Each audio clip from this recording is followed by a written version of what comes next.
Ukraine जंग जिस तरह से लंबी खिंचती जा रही है, रूस और अमेरिका का पारा चढ़ता जा रहा है। लोग इसे तीसरे विश्व युद्ध की आहट बता रहे हैं।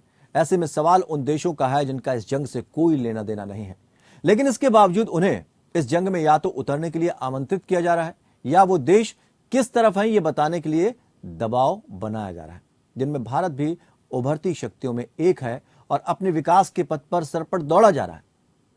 भारत और अन्य विकासशील देश आखिर क्या कर सकते हैं? इन देशों की अपने फैसले कितना मायने रखते हैं, ये जानना भी जरूरी हो जाता है।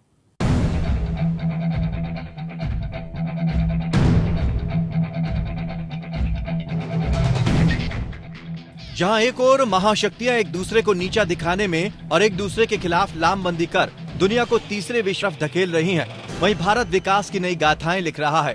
भारत ने विश्व पटल पर अपनी सशक्त, तटस्थ और मिस्टर भरोसेमंद की छवि पेश की है। साथ ही आतंकवाद, नक्सलवाद, भ्रष्टाचार और पड़ोसी देशों चीन और पाकिस्तान के नापाक मंसूबों पर नकेल भी कसने का काम किया है। जहां चीन की छवि धूमिल हुई है, रूस यूक्रेन पर हमले के बाद से विलेन बन गया है और पाकिस्तान आतंकवाद को पनाह देने वाले देश के रूप में अपनी छवि बना चुका है, वहीं भारत इन सबसे अलग अभीर बनकर उभरा है। जहां G20 देशों की वो अध्यक्षता कर रहा है, अमेरिका के बनाए संगठन क्वाड में शामिल की स्थिति मजबूत हो चुकी है, वहीं वैश्विक स्तर पर भारत दुनिया की 5 बड़ी अर्थव्यवस्थाओं में अपना नाम शुमार कर चुका है। दरअसल केंद्र में मोदी सरकार की देश को लेकर तैयार की गई नीतियों और योजनाओं का परिणाम लगातार भारत की छवि को ला रहा है। आइए कुछ अंतर्राष्ट्रीय रिपोर्ट्स पर नजर डालते हैं। CCPE की रिपोर्ट COP27 में 8वीं रैंक हासिल कर चुका है। ये रैंक जलवायु परिवर्तन प्रदर्शन सूचकांक यानी CCPI 23 में मौजूद है। इससे पहले के वर्षों में भारत 10वें स्थान पर था। दूसरी बड़ी उपलब्धि, भारत विश्व के शीर्ष 5 देशों में शामिल हो गया है। खास बात यह है कि G20 देशों में भारत टॉप पर है। CCPE की रिपोर्ट के मुताबिक चीन और अमेरिका भी भारत से पीछे हैं। सब प्रदर्शन करने वाले देशों में ईरान, सऊदी अरब और कजाकिस्तान है। Real estate consultant Cushman and Wakefield की report global manufacturing risk index 2023 में भारत दूसरे स्थान पर पहुंच। चीन इस रैंकिंग में दूसरे स्थान पर है। बड़ी बात यह है कि अमेरिका भी इस मामले में भारत से पीछे है। भारत IMD के सालाना वैश्विक प्रतिस्पर्धा सूचकांक में 43वें से 37वें स्थान पर पहुंच गया है। IMD की सालाना वैश्विक प्रतिस्पर्धा सूचकांक के मुताबिक भारत 6 अंकों की छलांग लगाकर अब 37वें स्थान पर पहुंच गया है। साल 2022 में भारतीय अर्थव्यवस्था की प्रतिस्पर्धा में बेहतरीन सुधार देखा। इस सूची में डेनमार्क पहले और स्विट्जरलैंड दूसरे स्थान पर है। भ्रष्टाचार पर लगाम लगाने के लिए भी भ्रष्टाचार पर टॉलरेंस की नीति अपनाई गई। यही वजह रही कि अब तक घोटाले को लेकर एक भी मामले सुनने को नहीं मिले। ट्रांसपेरेंसी इंटरनेशनल भ्रष्टाचार संवेदन सूचकांक ट्रांसपेरेंसी इंटरनेशनल के नवीनतम भ्रष्टाचार संवेदन सूचकांक में भारत के अंक में सुधार हुआ है। इस सूचकांक में 180 देश हैं, वहीं पड़ोसी देश पाकिस्तान 6 पायदान और नीचे गिर गया है। ऑस्ट्रेलिया के लॉबी इंस्टीट्यूट ने एशिया पावर जारी किया है, जिसमें भारत की बढ़ती ताकत और उसकी बेहतर छवि की तस्वीर साफ देखी जा सकती है। एशिया पावर इंडेक्स में भारत चौथा सबसे प्रभावशाली देश है। यह इंडेक्स लॉबी इंस्टीट्यूट ने जारी किया है, जो ऑस्ट्रेलिया के सिडनी में स्थित है। 26 देशों की इस लिस्ट में अमेरिका टॉप पर है। ईज ऑफ डूइंग बिजनेस में भी भारत लगातार छलांग लगा रहा है। विश्व बैंक की ease of doing business ranking में 14 अंक की भारत ने छलांग लगाई है। इसके साथ ही भारत 63वें स्थान पर पहुंच गया है। इस मामले में भारत ने चीन को भी पीछे छोड़ दिया है। वित्त मंत्रालय के मुताबिक भारत ने व्यापार सुविधा रैंकिंग में भी सुधार किया है। संयुक्त राष्ट्र के वैश्विक सर्वेक्षण में भारत ने 90.32% अंक हासिल किए हैं। यह अंक 2021 के सर्वेक्षण में शामिल हुए थे।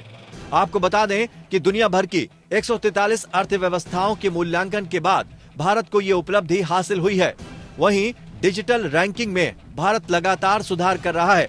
आपको बता दें कि विश्व डिजिटल प्रतिस्पर्धा रैंकिंग में भारत 4 पायदान की छलांग लगा चुका है।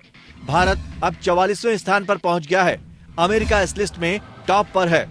वेबसाइट पर उपलब्ध आंकड़ों के मुताबिक विश्व का सबसे बड़ा डाक नेटवर्क भारत में है। वहीं भारत दूध का सबसे बड़ा उत्पादक है। बाजरे का भी सबसे बड़ा उत्पादक है। अन्य देशों से तुलना की जाए तो भारत कहां खड़ा है, इसको समझना इन आंकड़ों से आसान हो जाता है। विश्व में सबसे ज्यादा कृषि योग्य भूमि संयुक्त राज्य अमेरिका में है, जिसके बाद भारत का स्थान आता है। भारत उर्वरक का तीसरा सबसे बड़ा उत्पादक है, दूसरा सबसे बड़ा उपभोक्ता है। भारत में थोरियम का भी सबसे बड़ा भंडार है। यही नहीं, भारत विकास के रास्तों पर चलते हुए कई चुनौतियों का भी सामना कर रहा है, जिनमें चीन के साथ सीमा विवाद, पाकिस्तान से आतंकवाद को बढ़ावा और आतंकियों को बचाने में चीन का मिलता साथ भारत की बड़ी चुनौतियां हैं। वर्तमान में भूटान ने चीन की भाषा बोलना शुरू कर दिया है। रूस यूक्रेन युद्ध में अमेरिका का बढ़ता दबाव। भारत की मजबूती का आधार कुछ और बातें भी हैं, जिनमें ऑस्ट्रेलिया के साथ सैन्य अड्डों का अहम समझौता हुआ। ऑस्ट्रेलिया के प्रधानमंत्री स्कॉट मॉरिसन ने भारतीय प्रधानमंत्री नरेंद्र मोदी के साथ वीडियो वार्ता की। इस दौरान दोनों देशों ने 7 समझौते किए, जिनमें जरूरत पड़ने पर लॉजिस्टिकल सहयोग के लिए एक दूसरे के सैन्य अड्डों के इस्तेमाल का समझौता भी शामिल है। फ्रांस के साथ रक्षा सौदा ने भारत को मजबूत किया, लेकिन नेपाल और चीन के बीच बढ़ती नजदीकी ने उसके समीकरण बिगाड़े भी। नेपाल की सत्ताधारी कम्युनिस्ट पार्टी ऑफ नेपाल यानी सीपीएन ने कम्युनिस्ट पार्टी सीपीसी के साथ वर्चुअल सेमिनार कर पार्टी और सरकार चलाने को लेकर नीतियों पर चर्चा की। वहीं दक्षिण पड़ोसी देश श्रीलंका ने भारतीय विदेश नीति के लिए चिंताएं पैदा की हैं। हाल ही में जापान और भारत के निवेश वाले निर्माण प्रोजेक्ट को श्रीलंका ने होल्ड कर दिया था। वहीं पाकिस्तान की ओर से कई हमले भी भारत को झेलने पड़े हैं। द प्रिंट वेबसाइट में प्रकाशित एक रिपोर्ट के मुताबिक वर्ष 2021 में मई और जून में पाकिस्तान की ओर से 387, 382 और 302 बार संघर्ष विराम हुआ है, जबकि बीते साल 2022 में 234, 221 और 181 बार संघर्ष विराम हुआ है। आपको बता दें कि भारत दक्षिण एशिया का सबसे बड़ा और महत्वपूर्ण देश तो है ही, बल्कि अब समूचे विश्व में एक ऐसी ताकत के तौर पर उभरा है जिसको वैश्विक शक्तियां नजरअंदाज नहीं कर सकती। भारत का महत्व इससे और भी बढ़ गया है कि रूस जैसे मित्र देश ने यूक्रेन युद्ध के मामले पर भारत की मध्यस्थता को खुले दिल से स्वीकार कर लिया है। भारत की सीमाएं अफगानिस्तान, पाकिस्तान, नेपाल, चीन, भूटान, म्यांमार, बांग्लादेश और समुद्री सीमा मालदीव से मिलती है। किसी भी राष्ट्र के लिए अपनी कूटनीतिक क्षमता को बढ़ाने के लिए पड़ोस को सुव्यवस्थित करना अनिवार्य हो जाता है। सरकारी नीतियों और कूटनीति के चलते भारत हर चुनौती से मुस्तैदी से निपट रहा है।